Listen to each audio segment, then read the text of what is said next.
রাস্তার পাশে হাঁটতে হাঁটতে এক মহিলা ফোনে কথা বলতে এতটাই ডুবে গিয়েছিল যে সামনে কি হচ্ছে সেটা একবারও দেখছিল না। হঠাৎ এক ভদ্রলোক দ্রুত এগিয়ে এসে তার হাত ধরে পিছনে টেনে নেয়। মহিলা কিছু বোঝার আগেই রাগে ভদ্রলোককে চড় মেরে বসে। ভদ্রলোক তখনও শান্তভাবে বলতে চেয়েছিল, আমি আপনাকে বাঁচাতে চেয়েছি, কিন্তু মহিলা তার কথা শুনতেই রাজি নয়। সবকিছু পাশেই বসে থাকা এক গরিব লোক নিজের চোখে দেখেছে।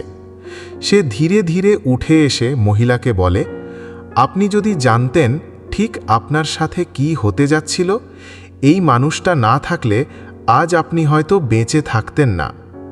গরিব লোকটির কথায় মহিলার মাথা নিচু হয়ে যায়। তখন সে চোখ ভেজা কণ্ঠে ভদ্রলোকের কাছে ক্ষমা চেয়ে সেখান থেকে চলে যায়। জীবনে কখনো কাউকে তাড়াহুড়ো করে ভুল বুঝবেন না। যিনি আপনাকে বাঁচাতে হাত বাড়ান, রাগের মাথায় তাকেই আঘাত করলে ভুলটা আপনারই হয়।